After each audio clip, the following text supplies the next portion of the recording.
Welcome back, my friends, to r/Entitled Parents. Hope you're all ready for more stories about some of the most wonderful parents. Today we'll be reading 5. The first one is about a crazy mother accusing a halfway house of kidnapping her 34-year-old son. The second one is about an entitled shopper physically blocking a worker from responding to a potential medical emergency. The third one is the title of the video, in which a Karen and her family sneaks into a pool, so OP responds by dumping an excessive amount of chlorine into the pool. The fourth one is about a Karen demanding that OP leaves his own party. And the last one is about OP's mother that he hasn't seen or heard from in 5 years, and she ends up showing up at a McDonald's causing quite a scene. So let's just get right into these, and subscribe if you want to see more daily Reddit stories. This post is called, "If you don't let me in my son's room, I'm calling the police." Background: I own a 32-unit facility that houses felons who finish their sentences and need some help returning to society. Each unit houses 2 clients. We do stuff like teach them computer skills and help them learn to cook, build a resume, stuff like that. 6 a.m., about 2 hours ago, my night manager calls me and tells me there's a lady pounding on the front door, insisting she needs to talk to whoever is in charge. So I tell him to give her my number. Before I'm even off the phone with him, she's calling me. Before I can even introduce myself, she goes off, accusing me of kidnapping her son. This man is 34, and he's here 100% of his own free will. She even says I'm forcing him to work for me. He doesn't work for me, he works at the recycling center. Then she goes into how, as his mother, she needs to see what kind of conditions he's living in, but he refuses to let her visit. According to her, he would never refuse to see her unless he was under duress. So what she demands that I do, is to come to the facility and unlock his door so she can go in and look around. I told her that that's not going to happen.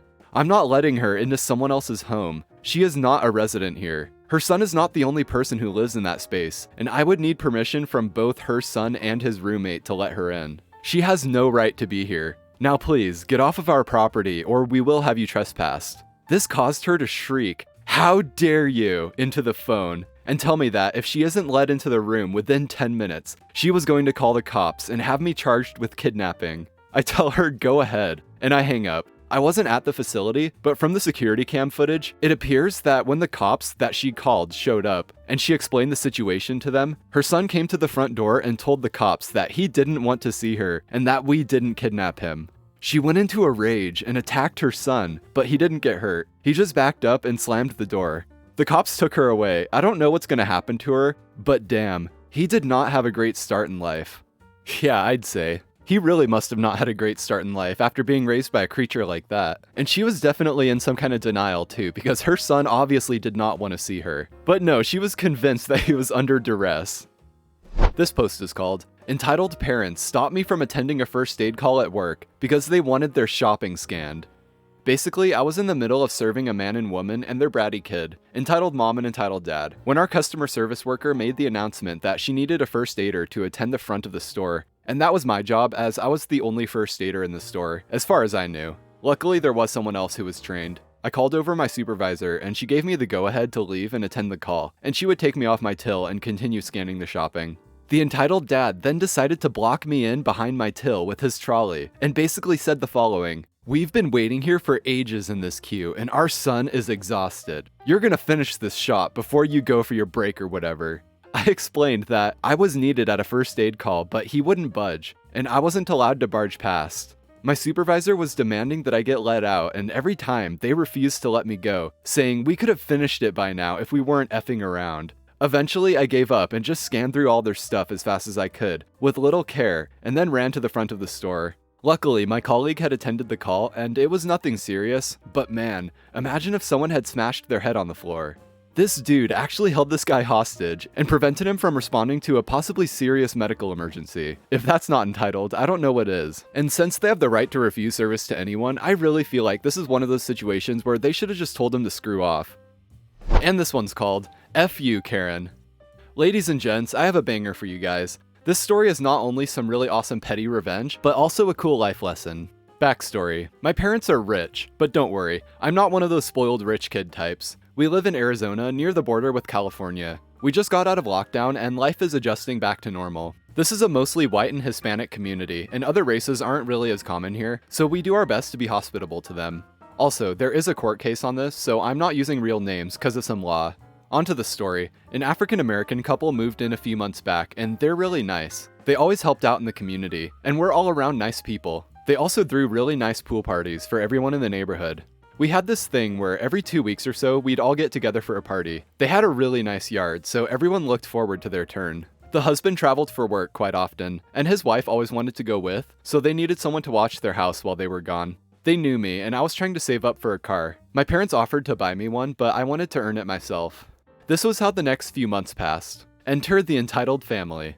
The father was kind of entitled, but after interacting with him a few times after this, I realized he's a pretty chill dude, and just goes along with whatever his wife says. When they first arrived, they got on everyone's nerves by calling the HOA on almost every house on the block. Their kids, who are teenagers, are even worse. Rarely were they ever invited to the parties. For this reason, they were constantly sneaking into people's yards to play. They didn't have much of a yard themselves. They were always caught, and the police were called several times, but they always worked their way out of it. I have no idea how. Anyway, the nice couple from before called me and said they were leaving in a few days and would be gone for 3 days. I accepted, and the first day went smoothly. As I was cleaning the house the second morning, I noticed the backyard was all messed up, but I distinctly remembered cleaning it up the night before.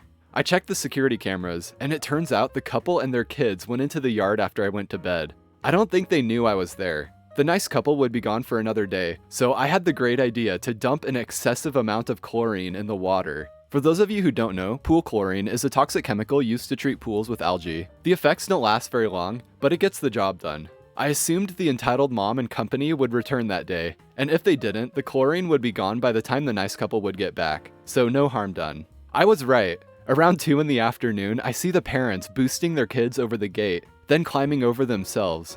They all were really hyped up about being able to do whatever they wanted, and all of them but the father just jumped right in. Splash! Instantly, they were all screaming in pain. Chlorine causes rapid hair and skin degeneration, so I knew they wouldn't be coming back anytime soon. I burst out laughing, loud enough for them to hear outside, and their bright red faces suddenly paled. They all booked it out of there so fast they should have joined the Olympic track team. The police were called, and I don't know by who.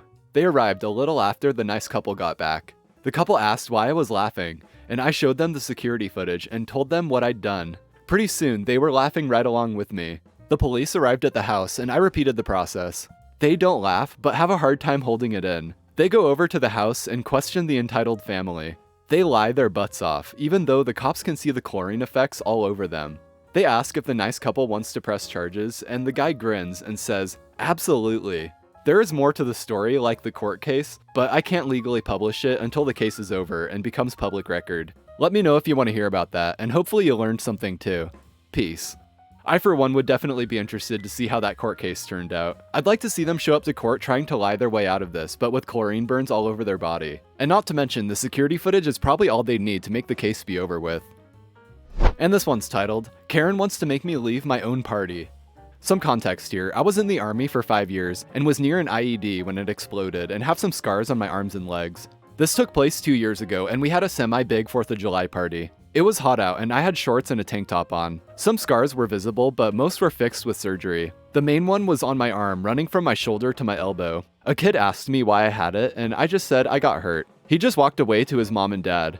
I was standing at the grill like any dad at a party, and Karen stormed over and just started yelling that what I told her son traumatized him. I was confused for a minute before she pointed at my arm. Apparently, I was an awful person for doing this. The yelling attracted my wife and Karen's husband. The husband was mad at me because I made his wife angry and whatnot. My wife tried to calm them down, but it was no use. Karen yelled that I need to leave my own party because I was big and scary to the kids, and she thought that I was threatening to her. I apologized for looking scary, but I also explained that I will not leave my own party, but her family is free to leave. We ended up just asking them to leave after a loud argument.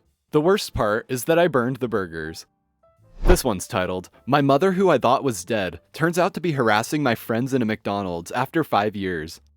For context, my mother has suffered with severe mental issues and anger issues that she refused to face. As I got older, I realized this, and after being taken away by CPS, with the help of my friends' support and testimonies, I moved with my uncle halfway across the country, never hearing from my mother for 5 or 6 years, even though she was allowed to contact me, with only hearing stories about her getting arrested or some legal stuff from friends and family who still lived in the small town. Last I heard, she was found at our local gas station next to my old school, possibly OD'd. I was worried about her since she was my mother, and after that, I didn't hear any stories for a year, so I assumed that she was dead or in jail. This story is told from my friend who works at McDonald's. My mother showed up at a local McDonald's, apparently looking like crap, making a whole scene late at night with the guy that was with her, which I'm assuming is her boyfriend that I've seen before. My friend, with barely any other coworkers, recognized her, since he was and is my best friend. He tried to calm the situation down, with my mom, not surprisingly, yelling back and throwing stuff at my friend, claiming that they need to get out as she had an argument. My friend, of course, picked up the phone and called the police, with my mother throwing stuff at my friend, hitting him in the head still. She ended up breaking trays, a monitor, and stuff she brought with her. My friend and his coworker ended up hiding behind the desk. It's a fairly small town, so cops came pretty quickly. And once again, my mother has been arrested, never to be heard of again. At least, not yet. On the surface, I'll admit, this situation is a bit comedic, given that they had to hide behind the desk to avoid getting stuff thrown at them. But also, on the other hand, mental illness isn't really a funny thing either, especially given that it was OP's mom as well, so my heart goes out to you, OP. And that's all for today, my friends. Thank you for watching. I hope you enjoyed. If you did, show your support by dropping a like, and subscribe if you want to see more. Stay beautiful, everyone, but I know you will, and I'll see you next time.